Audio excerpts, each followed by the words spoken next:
Salut à toi, c'est Rémi, j'espère que tu vas bien. Bienvenue dans cette nouvelle vidéo sur ma chaîne YouTube où on va parler des taux de crédit et des prix de l'immobilier. Alors, ça va jamais. Quand les taux sont trop bas, on dit qu'il ne faut pas acheter parce que les prix sont trop élevés. Et là, depuis 1-2 ans, les taux sont remontés et les prix baissent légèrement et on dit que c'est encore pas favorable pour investir. Alors finalement, c'est jamais le bon moment. Aujourd'hui, on va voir ça ensemble en parlant plus précisément des taux d'intérêt et du prix de l'immobilier. Première partie, les prix de l'immobilier.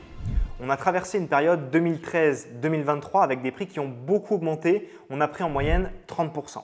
Ce qui veut dire que, vu que c'est une moyenne, certains endroits ont pris bien plus que ça.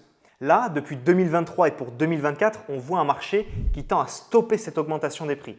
Sur 2023, les prix ont baissé de 5% en moyenne et on voit des baisses plus grandes encore sur des villes comme Bordeaux, Lyon, Paris, Lille par exemple. La tendance qui se dessine pour 2024, c'est des baisses de 5 à 10% en moyenne, voire encore plus jusqu'à 20% pour certaines villes. Alors attention, il y a aussi des corrections logiques auxquelles il fallait s'attendre.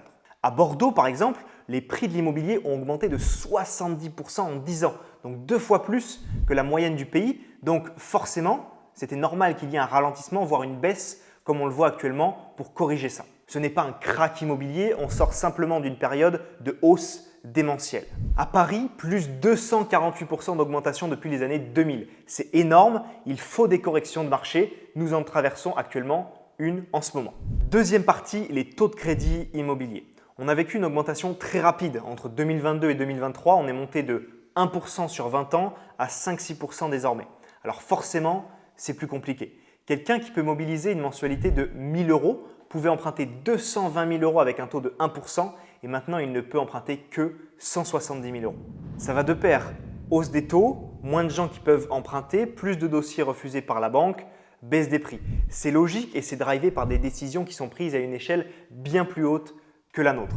Quand on veut faire de la croissance, on a des taux bas, beaucoup de gens peuvent acheter et quand on veut calmer un petit peu la machine, on ferme les vannes et là-dessus on ne peut pas du tout agir. Par contre, on peut jouer nos cartes en fonction de la période dans laquelle on se trouve.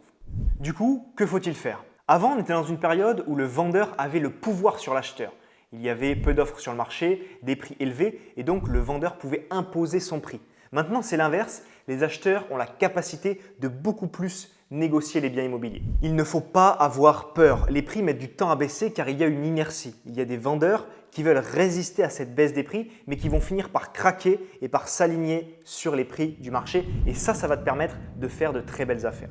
Côté banque maintenant, les courtiers reviennent en force. Ils ont forcément été peu sollicités pendant la période des taux à 1% et ils ont désormais une grosse importance pour beaucoup d'investisseurs. Moins de perte de temps, tu parles directement aux bonnes personnes, au bon moment et ça te permet d'obtenir des crédits très avantageux. C'est quelque chose à ne pas négliger. Nous en proposons d'ailleurs avec mon équipe au sein d'Imo Academy pour accompagner nos élèves avec des professionnels partout en France. Si déjà tu as appris des choses concrètes dans cette vidéo, pense à la liker, pense également à t'abonner pour recevoir mes futures vidéos. Les bases à comprendre pour conclure cette vidéo, c'est qu'on n'est pas sur une crise majeure, on a simplement des petits ajustements. Toutes les personnes que j'accompagne avec mon équipe pour se lancer dans leurs premiers investissements immobiliers, c'est des personnes qui négocient 20-30% sur leurs biens et qui louent 20-30% plus cher que la moyenne du marché. Donc même avec des fluctuations de prix, de taux, ça ne change rien pour eux. Quoi qu'il arrive, ils sont rentables parce qu'ils ont appris les bonnes méthodes. C'est ça la clé, apprendre des connaissances essentielles, passer à l'action de manière réfléchie et mesurée pour ensuite avoir de gros résultats.